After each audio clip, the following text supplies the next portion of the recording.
நாளைக்கு clash in Italy pay-per-view நடக்க போகுது. அதுக்கு முன்னாடி நடந்த இந்த ஸ்மாக்டவுன் எபிசோட்ல என்னெல்லாம் ஸ்டோரி லைன் இம்ப்ரூவ்மெண்ட் இருக்குன்னு இந்த வீடியோல நம்ம பார்க்க போறோம். இது உங்க SmackDown review episode. So time waste பண்ணாம வாங்க ஷோக்குள்ள போலாம். நாளைக்கு ராத்திரி 11:30 மணிக்கு நெட்ஃபிளிக்ஸ் வந்தா நீ கிளாஷ் இன் இட்டாலி பாப்பதா அர்த்தம். இந்த வாரம் ஷோ ஓபன் பண்ணது நம்ம ஜேட் கார்கில். அவங்க கூடவே அவங்களோட faction B Fab and Michin உள்ள வராங்க. நாளைக்கு கிளாஷ் இன் இட்டாலியில Rhea Ripley versus Jade Cargill for WWE women championship நடக்க போகுது. இவங்க புதுசா என்ன பேசிட போறாங்க? நாளைக்கு எங்க மேட்ச்ல நான் தான் வின் பண்ண போறேன், நான் அப்படி பண்ணுவேன் இப்படி பண்ணுவேன்னு இவங்க பேச, பின்னாடி இருக்கிற 2 பேர் சின்சாக் தட்டிட்டு இருக்காங்க. இப்ப நம்ம ரியா ரிப்ளி ரிங்குக்குள்ள வராங்க. ஆனா இந்த பார்சிலோனா ஃபேன்ஸ் ரொம்பவே மோசம்பா. ஜேட் கார்கில் பேசும்போது அத்தனை பேரும் அப்படியே சின்க்ரனைஸ்டா ஷெத்த எஃப் அப்னு சொல்லிட்டு கத்திக்கிட்டே இருக்கிறானுங்க. இவங்களுக்கு ஃபுட்பால் பார்த்து பார்த்து அந்த கிரவுட் ஒரே மாதிரி கத்துறது எப்படின்னு தெளிவா சிங்க்ரனைஸ் ஆயிருக்கு. ஏன்னா அத்தனாயிரம் பேர் இருந்தாலும் ஒரே குரலா தான் அது வெளியே வருது. உள்ள வந்த ரியா ரிப்ளி ஜேட் கார்கிலை பார்த்து, நான் ஆல்ரெடி உன்னை ரெசல்மேனியால தோக்கடிச்சிருக்கேன், அதனால நாளைக்கு உன்னை நான் தோக்கடிப்பேன், எனக்கு இது ஒன்றும் பெரிய சேலஞ்சா இருக்க போறதுன்னு சொல்லி அவங்க மார்க் பண்ணிட்டு இருக்காங்க. இப்ப நம்ம Charlotte Flair and Alexa Bliss ரிங்குள்ள வராங்க. அலெக்சா பிளிஸ் ஒரு 30 செகண்ட் ஒரு ப்ரோமோ கொடுத்தாங்க. உண்மையிலேயே அந்த ப்ரோமோல எல்லாமே பஞ்ச் டைலாக் தான். எந்த லெவலுக்கு பஞ்ச் டைலாக் சொல்றாங்கன்னா, இந்த கேஜிஎஃப் படத்துல நான் 10 பேர் அடிச்சு டான் ஆகல, நான் அடிச்ச 10 பேருமே டான்னு சொல்லுவாங்கல்ல, அந்த ரேஞ்சுக்கு இருக்கு. கடைசியில அலெக்சா பிளிஸுக்கும் ஜேட் கார்கிலுக்கும் ப்ரோமோ பேட்டில் கொஞ்சம் பர்சனலா மாறுது. இப்ப கரெக்டா நம்ம ஜெனரல் மேனேஜர் நிக் ஆல்டஸ் வெளியே வராரு. நீங்க 2 பேருமே ப்ரோமோ ஸ்டார்ட் பண்ணுங்க, பேசாம உங்களுக்குள்ள மேட்ச் வச்சு நம்ம டிசைட் பண்ணிக்கலாம்னு சொல்லி அந்த மேட்ச்ல அபிஷியலா அதுவும் இப்பவே ஸ்டார்ட் பண்றாரு. First match Jade Cargill versus Alexa bliss.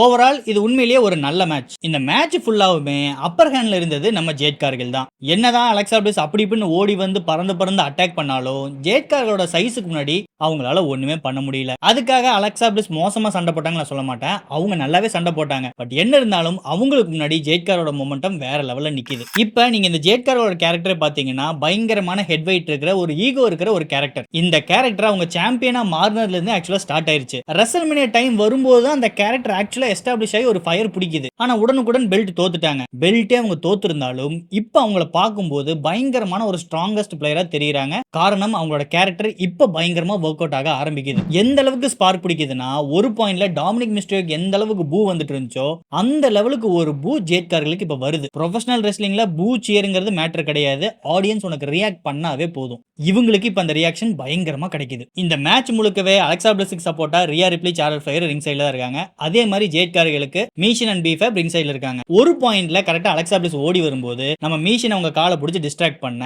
மீதி வெளிய இருக்கிற 4 பேருக்கு ரிங்குக்கு அவுட் சைடுல ஒரு சண்டை நடந்துட்டு இருக்கு. அப்படியே அவங்க 4 பேருமே அடிச்சிட்டு பேக் ஸ்டேஜ் போயிடுறாங்க. இப்ப அலெக்சா பிளிஸ் ஸ்மாக் போடலாம்னு சொல்லி ரிங் மேல ஏறி நின்னு ஜம்ப் பண்றாங்க. அழகா ஜேட் கார்கில் தன்னோட முட்டியை வச்சு அதை பிளாக் பண்ணி உடனுக்குடன் தன்னோட ஸ்மாக் போட்டு பின்ஃபால் பண்றாங்க. சோ இந்த மேட்சோட வின்னர் ஜேட் கார்கில். மேட்ச் அதோட முடிஞ்சதுன்னு பார்த்தா ஒரு ஸ்டீல் சேரை எடுத்துட்டு வந்து நடு ரிங்ல போட்டு அந்த ஸ்டீல் சேர் மேல அலெக்சா பிளிஸ்க்கு ஒரு ஸ்மாக். அவ்வளவுதான், அலெக்சா பிளிஸ் மொத்தமா ஃபிளாட். பை த பை, இதுதான் ஃபர்ஸ்ட் டைம் நீங்க என் வீடியோ பாக்குறீங்கன்னா ப்ளீஸ் டு சப்ஸ்கிரைப். இது தமிழ் கம்யூனிட்டிக்காகவே இயங்கும் ஒரு pro wrestling channel. Every week minimum 3 videos கண்டிப்பா டிராப் ஆகும். Raw review, SmackDown review and explained. So இது எல்லாமே உடனுக்குடன் மிஸ் பண்ணாம பார்க்கணும்னா இந்த சேனலை சப்ஸ்கிரைப் பண்ணுங்க. வாங்க ஷோக்குள்ள போகலாம். அடுத்தது ஒரு பேக் ஸ்டேஜ் செக்மெண்ட். நம்ம கோடி ரோட்ஸ் கிட்ட கேத்தி நாளைக்கு உங்க மேட்சை பத்தி என்ன நினைக்கிறீங்கன்னு இன்டர்வியூ எடுக்கிறாங்க. பட் இந்த இன்டர்வியூ ஆரம்பிக்கும் போதே கரெக்டா நம்ம சேமி ஜெயின் பின்னாடி வந்து நிக்கிறாரு. இப்ப சேமி ஜெயினுக்கு கோடி ரோட்ஸ்க்கு ஒரு வாக்குவாதம் போகுது. சேமி ஜெயின் கோடி ரோட்ஸை பார்த்து என்கிட்ட சாரி கேளுன்னு கேட்கிறாரு. உடனே கோடி ரோட்ஸ்க்கு புரியல. நேத்து நீ எனக்கு ஹெல்ப் பண்ணல, உன் கண்ணு முன்னாடி தான் கந்தர் எனக்கு ஸ்லீப்பர் ஹோல் போட்டு இருக்கான், நீ என்ன காப்பாத்தாம விட்டுட்டு போயிட்ட, நான் எதுக்கு உங்ககிட்ட சாரி கேட்கணும் அவரு கேட்க, சேமி ஜெயின் அவரு சைடுல இருந்து ரொம்பவே ஒரு நியாயமான பாயிண்ட் எடுத்து சொல்றாரு. நம்மளுக்குள்ள மேட்ச் நடந்துட்டு இருக்கும்போது திடீர்னு கந்தர் இன்டர்ஃபியர் பண்ணா, நான் ஒரு ஃப்ரெண்டா உன்னை காப்பாத்தி கந்தரை தான் அட்டாக் பண்ண, ஆனா அதுக்கு ரிட்டனா நீ என்ன பண்ண, உடனுக்குடன் அந்த ஆப்பர்ச்சுனிட்டி யூஸ் பண்ணி எனக்கே ஸ்மாக் போட்டு நீ அந்த மேட்சை வின் பண்ணிட்ட. நான் உனக்கு ஹெல்ப் பண்ண தான் அந்த மொமெண்டத்தில் ட்ரை பண்ண, பட் உனக்கு அந்த ஹெல்ப்பை விட நீ அந்த மேட்சை ஜெயிக்கணுங்கிறதா உனக்கு முக்கியமா இருக்கு. அதனாலதான் மேட்ச் முடிஞ்சதுக்கு அப்புறம் கந்தர் உன்னை அட்டாக் பண்ணும்போது உன்னை நான் காப்பாத்தல, நான் வேணும்னே தான் விட்டுட்டு போனேன். அப்பவாச்சும் உனக்கு கொஞ்சமாச்சும் புத்தி வரும், அடுத்த டைம் யாராச்சும் வந்து அட்டாக் பண்ணும்போது தன்னோட ஃப்ரெண்டை காப்பாற்றணும் உனக்கு தோணணும். அதை தவிர பர்சனலா உன் மேல எனக்கு எந்த ஒரு கோவமும் இல்ல, எங்கிட்ட சாரி கேளு, நம்ம காம்ப்ரமைஸ் ஆயிடலாம் அவர் சொல்றாரு. இதுக்கு எப்படி கோடி ரோட்ஸ் ஒத்துப்பாரு? கோடி ரோட்ஸ் பாயிண்ட் ஆஃப் வியூல இருந்து பார்க்கும்போது இது ஒரு மேட்ச். இந்த மேட்ச்ல ஜெயிக்கிறதுக்கு என்ன வேணுமோ நான் அது பண்ணேன். கந்தர் வந்து என்ன அட்டாக் பண்றானா அது என்னோட ப்ராப்ளம், நீ எதுக்கு காப்பாத்துறதுக்கு உள்ள வந்த, நான் உங்ககிட்ட ஹெல்ப் கேட்க கிடையாது. ஆனா நான் என்ன டிஃபென்ஸ் உங்ககிட்ட சொன்னாலும் உனக்கும் அது புரிய போறது கிடையாது. பேசாம ஒன்னு பண்ணலாம், நான் போய் நாளைக்கு கந்தரோட சாப்டர் க்ளோஸ் பண்ணிட்டு வரேன், அது முடிஞ்சதுக்கு அப்புறம் நான் வந்து உன்னை ஃபேஸ் பண்றேன், நம்ம சண்டை போட்டு முடிவு பண்ணிக்கலாம்னு சொல்லிட்டு கோடி ரோட்ஸ் கிளம்புறாரு. இது மூலியமா நமக்கு இவங்க சொல்றது என்னன்னா,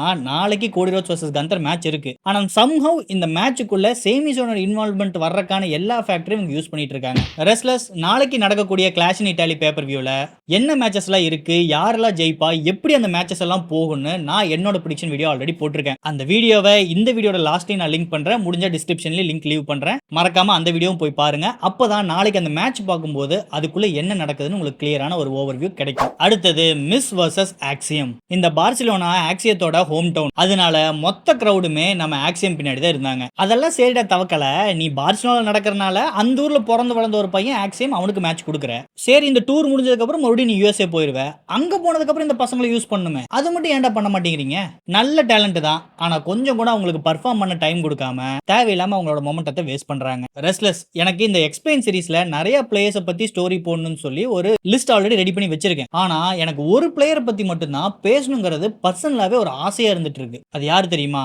அதுதான் மிஸ். என்னடா மிஸ்ஸை பத்தி பேசணும்னு உனக்கு ஆசையா இருக்கான்னு நீங்க கேட்கலாம். நீங்க கொஞ்சம் மிஸ்ஸோட ஸ்டோரிக்குள்ள போய் பாத்தீங்கன்னா கிட்டத்தட்ட அந்த மனுஷன் ஒரு சினிமாவே ரன் பண்ணியிருக்கான். அவனோட லைஃப்ல எல்லா வகையான ஒரு கேரக்டரா இருக்குமே இருக்கு. எந்த ஒரு பேக்ரவுண்டும் இல்லாம, எந்த ஒரு சப்போர்ட்டுமே இல்லாம WWE குள்ள என்டர் ஆகி கொஞ்சம் கொஞ்சமா ஃபைட் பண்ணி தன்னோட கேரக்டரை டெவலப் பண்ணி ரெசல்மேனியாலே மெயின் இவென்ட் பண்ணி அதுவும் ஜான்சனாவே அகைன்ஸ்டா போய் பெல்ட் ஜெயிச்சிருக்கான். 2 டைம் கிராண்ட் ஸ்லாம் சாம்பியனா மாறி இருக்கான். எப்பெல்லாம் அவன் கையில இன்டர்கான்டினல் சாம்பியன்ஷிப் போகுதோ அப்போ அதோட பிரஸ்டீஜ் எல்லாம் பயங்கரமா லிஃப்ட் பண்ணிருக்கான். இது மட்டும் இல்லாம உள்ள வந்த புதுசுல அவனுக்கு பயங்கரமான ஹெட் வெயிட் இருக்கு. ஒரு பாயிண்ட்ல லாக்கர் ரூம்ல இருந்து அவனை துரத்தி விட்டுட்டாங்க. அவன் ட்ரெஸ் மாத்தணும்னா கூட பேக் ஸ்டேஜ்ல இருக்கிற வாஷ்ரூம் யூஸ் பண்ண முடியாது. ஸ்டேடியத்துல ஆடியன்ஸ் எல்லாம் யூஸ் பண்ணுவாங்களா அந்த பாத்ரூம் குள்ள போய் ட்ரெஸ் மாத்தணும். அப்படி அவன் ட்ரெஸ் மாத்தும் போது நிறைய பேர் எட்டி அவனை பார்த்திருக்காங்க. பல விதமான கேவலங்கள் அவமானங்களை தாண்டி தான் வந்திருக்கான். அப்கோர்ஸ் அவனோட இன்ட்ரிங் மூவ் எல்லாம் பாத்தீங்கன்னா பயங்கரமான ஸ்கில்டு மூவ் எல்லாம் இருக்காது, ரொம்பவே பேசிக்கான மூவா தான் இருக்கும். ஆனா அந்த மாதிரி ஒரு மூவ் வச்சு இத்தனை வருஷமா ஒரு இன்ஜுரி கூட இல்லாம அவன் கிராஸ் பண்ணி வந்திருக்கான். ப்ரோமோன்னு வந்துட்டா he is one among the best. அதே மாதிரி இத்தனை வருஷத்துல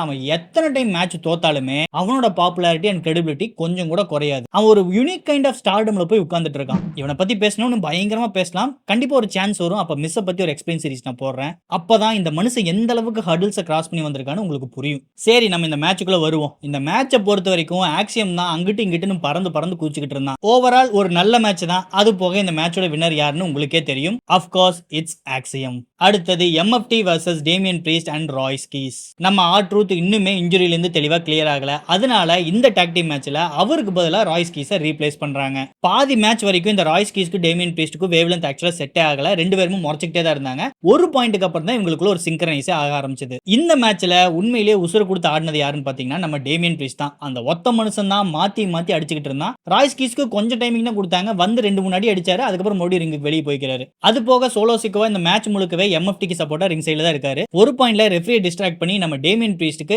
அவரோட ஸ்மாக் ஸ்பைக் போடுறாரு. இதனால டேமியன் பிரீஸ்ட்க்கு ஹெல்ப் பண்றதுக்காக நம்ம R-Truth ரிங்குக்கு வராரு. அவரு சோலோ சிக்கோவா அடிக்க ட்ரை பண்றாரு. ஆனா மனுஷனுக்கு ஆல்ரெடி இன்ஜுரி இருக்கு, அதனால அவரால் ஒண்ணுமே பண்ண முடியல. அவரை போட்டு தான் மத்தவங்க அடிக்கிறானுங்க. ரிங்குக்கு வெளியே ஒரு கலவரம் குழப்பங்கள் நடந்துட்டு இருக்கு. இந்த மொமெண்டத்தை அழகா யூஸ் பண்ணி நம்ம டாலட்டாங்கா அவரோட ஸ்மாக் ஜோக்ஸ் எல்லாம் போறாரு. பின்ஃபால் பண்ணி இந்த மேட்சோட வின்னர் MFT. அடுத்தது சேமி ஜெயின் வர்சஸ் மேட் கார்டோனா. யோ மேட், இந்த WWE உன்னை ரீசைன் பண்ணி உள்ள கூட்டிட்டு வந்து என்ன பண்றாங்கன்னு உங்களுக்கு கொஞ்சமாச்சும் புரியுதா? நீ WWE குள்ள வந்து மொத்தம் 5 மாசம் ஆச்சு. ஆனா இந்த 5 மாசத்துல எல்லா மேட்சுமே நீ தோத்துட்டு தான் இருக்க. டேய், நீ WWE புது தில்பத்ரி சிங்கா மாறிட்டு இருக்கடா. முதல்ல இந்த மேட்ச் ஏன் நடக்குது நம்ம பார்ப்போம். பேக் ஸ்டேஜ்ல கோடி ரோட்ஸுக்கு சேமி ஜெயினுக்கு ஒரு வாக்குவாதம் நடந்துச்சுல, அதுக்கப்புறம் சேமி ஜெயின் கோவமா சுத்திட்டு இருக்காரு. அவருக்கு அட்வைஸ் பண்றதுக்காக இந்த மேட் கார்டோனா வராரு. ஆனா அட்வைஸ் பண்ண வந்த இந்த மேட் கார்டோனவே சேமி ஜெயின் வம்புலுக்க இவங்களுக்குள்ள ஒரு சின்ன மிஸ் அண்டர்ஸ்டாண்டிங் நடக்குது. அதோட ரிசல்ட்டா தான் இந்த மேட்ச் நடக்குது. ஓவரால் இது ரொம்பவே சூப்பரான மேட்ச் தான். ஆனா இம்ப்ரெசிவா சொல்ற அளவுக்கு புதுசா இவங்க எதுவும் ட்ரை பண்ணல. ரிங்குக்குள்ள இவங்களோட யூசுவலான மூவ் செட் வச்சு ஒரு நல்ல மேட்ச் கொடுத்தாங்க. கடைசியில நம்ம எதிர்பார்த்த மாதிரியே சேமி ஜெயின் தன்னோட ஸ்மாக் ஹலுபாக்கு கொடுத்து பின்ஃபால் பண்றாரு. சோ இந்த மேட்சோட வின்னர் சேமி ஜெயின். டேய் மேட் கார்டோனா, தோத்துக்கிட்டே இருக்கியடா. அடுத்து நம்ம USA சாம்பியன் ட்ரிக் வில்லியம்ஸ் கூடவே லில்லியாட்டி ரிங்குக்குள்ள வராங்க. ட்ரிக் வில்லியம்ஸ் அடுத்த வாரம் நடக்கக்கூடிய இந்த கிங் ஆஃப் தி ரிங் டோர்னமெண்ட்ல நானும் பார்ட்டிசிபேட் பண்ண போறேன்னு அனௌன்ஸ் பண்றாரு. இவர் அனௌன்ஸ்மெண்ட் முடிஞ்சோடனே நம்ம கார்மெலோ ஹேஸ் ரிங்குக்கு வராரு. போன வாரம் இந்த Carmelo Hayes versus Trick Williams USA championship match நடந்துச்சு. ஆனா அந்த மேட்ச்ல இந்த ரிக்கி சேன்ஸ் இன்டர்ஃபியர் பண்ணனால அழகா ட்ரிக் வில்லியம்ஸ் ஜெயிச்சிட்டாரு. இப்ப அதத்தான் கார்மெலோ ஹேஸ் சொல்றாரு, நேத்து அவன் இன்டர்ஃபியர் பண்ணிட்டான், இப்ப எனக்கும் இந்த ரிக்கி சேன்ஸ்க்கு ஒரு மேட்ச் நடக்க போகுது. அந்த மேட்ச் முடிஞ்சதுக்கு அப்புறம் நான் மறுபடியும் உன்ன நோக்கி தான் வருவேன், எனக்கு மறுபடியும் ஒரு ரீமேட்ச் வேணும் அந்த யூஎஸ்ஏ சாம்பியன்ஷிப்காக கேட்கறாரு. ட்ரிக் வில்லியம்ஸ் அதெல்லாம் நான் தர முடியாது, ஆல்ரெடி உனக்கு ஒரு ஆப்பர்ச்சுனிட்டி கொடுத்துட்டேன், ஒரு டைம் தான் தர முடியும், மீண்டும் வேணும்னா நீ ஏதாச்சும் ப்ரூவ் பண்ணிட்டு வா, அதுக்கப்புறம் பார்க்கலாம் அவர் பேசிட்டு இருக்க.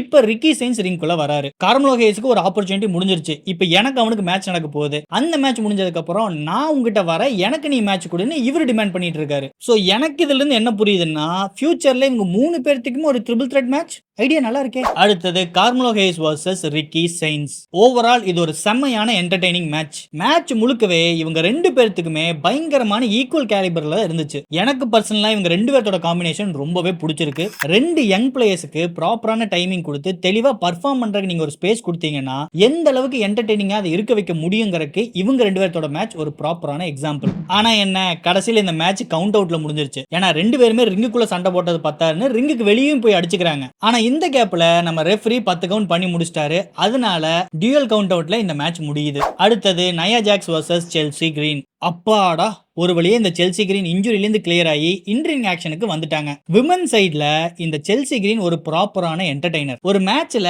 வின் லூஸ்ங்கறதுல செகண்டரி, ஆனா ஆப்போனன்ட்ட ஒரு ஸ்ட்ராங்கான பிளேயரா எஸ்டாப்லிஷ் பண்ண வைக்கணும். அந்த டேலண்ட் நம்ம செல்சி கிரீன் கிட்ட பயங்கரமா இருக்கு. ஒரு மொக்க பிளேயரே செல்சி கிரீனுக்கு ஆப்போனன்ட் அனுப்புனீங்கன்னா அந்த பிளேயர் என்னமோ பெரிய ஆள் மாதிரியும் செல்சி கிரீன் சப்ப மாதிரி நமக்கு ஃபீல் ஆகும். அதுக்கு காரணம் நம்ம செல்சி கிரீனோட பர்ஃபார்மன்ஸ் தான். அதுக்கு பேரு செல்லிங். இன்னைக்கு இருக்கிற ஸ்மாக்டவுன் விமன் ராஸ்டர்ல அது ப்ராப்பரா பண்ணக்கூடிய ஒரே ஆள் செல்சி கிரீன் தான். இந்த மேட்ச் முழுக்கவே நயா ஜாக்ஸுக்கு சப்போர்ட்டா நம்ம லாஸ்ட் லெஜெண்ட் ரிங் சைடுல தான் இருக்காங்க. ஒரு பாயிண்ட்ல ரெஃபரி டிஸ்ட்ராக்ட் பண்ணி செல்சி கிரீனை அட்டாக்கும் பண்றாங்க. அதுக்கப்புறம் நயா ஜாக்ஸ் ரிங் கார்னர்ல ஏறி நின்னு தன்னோட ஸ்மாக் போடுறதுக்கு ரெடி ஆகும்போது கரெக்டா டிஃப்னி ஸ்டாடனோட மியூசிக் ஹிட் ஆகுது. என்னடான்னு சொல்லி எல்லாருமே கன்ஃபியூஷன்ல இருந்துட்டு இருக்காங்க. அழகா ஆடியன்ஸ் வழியா ஓடி வந்து டிஃப்னி ஸ்டாடன் தான் கையில இருக்கிற யூஎஸ்ஏ சாம்பியன்ஷிப்பை வச்சு நயா ஜாக்ஸ் மண்டையிலே ஒரு அடி, அவ்வளவுதான், நயா ஜாக்ஸ் கீழே வந்துட்டாங்க. இப்ப இந்த கேப்ல பின்ஃபால் பண்ணி இந்த மேட்சோட வின்னர் செல்சி கிரீன். அடுத்தது Cody Rhodes versus Gunther face off. Gunther அப்படியே போற போக்குல இந்த ஜியோ பொலிட்டிக்கல் ரியாலிட்டி போட்டு உடைச்சிட்டாரு. கோடி ரோட்ஸை பார்த்து உன்னோட பட்ட பேர் அமெரிக்கன் நைட்மேருக்கு ஏத்த மாதிரி இன்னைக்கு அமெரிக்கா உண்மையிலேயே தன்னோட நைட்மேர் தான் இருக்குன்னு சொல்லிட்டாரு. அது உண்மை. people in America having their economic crisis.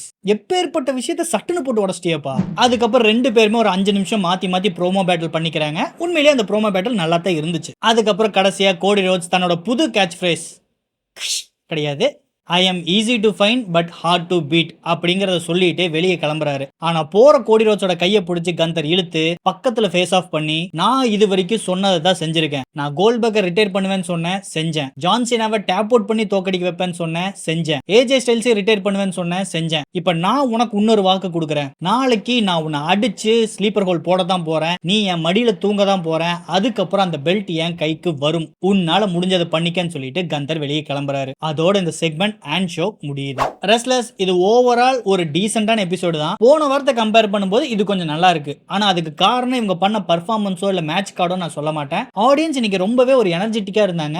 அவங்களாலதான் இன்னைக்கு மேட்சே கொஞ்சம் பாக்குற மாதிரி ஃபீல் ஆச்சு. இப்போ இதே மேட்ச் கார்டை அப்படியே தூக்கி கொண்டு வந்து யூஎஸ்ஏல வச்சீங்கன்னா ஆடியன்ஸ் எல்லாம் பாதி பேர் தூங்கி இருப்பாங்க. நமக்கும் அந்த மொத்த ஷோவுமே மொக்கையா ஃபீல் ஆயிருக்கும். ஆனா பார்சிலோனா அப்படி இல்ல, முடிஞ்ச அளவுக்கு எல்லா மேட்ச்லயும் ஏதோ ஒரு சவுண்ட் கொடுத்துக்கிட்டே இருந்தாங்க. அதனால ஓவரால் இந்த ஷோ பார்த்து முடிக்கும் போது சரிப்பா மொக்கையா நம்மளுக்கு ஃபீல் ஆகலையேன்னு எனக்கு தோணுது. இது என்னோட ஒப்பீனியன் தான். பட் உங்களுக்கு என்ன தோணுதுன்னு மறக்காம கமெண்ட்ஸ்ல லீவ் பண்ணுங்க. எனக்கு தெரியும் நான் இந்த வீடியோ ரொம்பவே லேட்டா தான் போட்டேன். ஏன்னா எனக்கு இன்னைக்கு இந்த வீடியோ போடணுமானே ஒரு எண்ணம். ஏன்னா நைட்டு 11:30 மணிக்கு முழிச்சு அதுக்கப்புறம் எடிட் பண்ணி போட்டு, இன்னைக்கு சனிக்கிழமை, நான் திருப்பூர்ல இருக்கேன். திருப்பூர்ல சனிக்கிழமைனா என்னன்னு இந்த ஊர்க்காரங்களுக்கு தெரியும். அது போக வியாழக்கிழமை பக்ரீத் நடந்துச்சு. ஸோ கம்பெனில இருந்து எல்லாருமே லீவ் போட்டிருந்தாங்க. அதுக்கு காம்பன்சேஷனா சண்டே ஹாஃப் டே எல்லாரும் ஒர்க் பண்ணணும். அந்த ஒர்க்குக்கான எல்லா விஷயத்தையும் நான் இப்போ போய் எடுத்து கொடுக்கணும். ஸோ இந்த வார சாட்டர்டே எனக்கு பயங்கரமான ஒரு டைட் ஸ்கெடியூல் இருக்கு. அது போக ஸ்மாக் டவுன் கடந்த ஒரு 3 மாசமா ரொம்பவே டெப்த்ல போயிட்டு இருக்கானுங்களா, இது பண்ணணுமான்னு ரொம்ப யோசிச்சேன். பட் ஓவரால் ஷோ பார்த்து முடிக்கும் போது பெசம் பண்ணிடுவோமேன்னு தோணுச்சு. அதனாலதான் ஒரு ஹாஃப் டே லீவை போட்டுட்டு உங்களுக்காக இந்த வீடியோ எடுத்து நான் போடுறேன். எனக்கு தெரியும் இந்த வீடியோ உங்களுக்கு லேட்டா தான் வந்து சேரும். ஸோ ப்ளீஸ் கோச்சிக்காதீங்க. ஆனா கிளாஷ் இன் இட்டாலி உங்களுக்கு ஏர்லி மார்னிங் வந்து சேர்ந்துரும். அது நான் உங்களுக்கு கேரண்டி பண்றேன். அவ்வளவு ரெஸ்லர்ஸ், இந்த வீடியோ பிடிச்சிருந்தா லைக் பண்ணுங்க.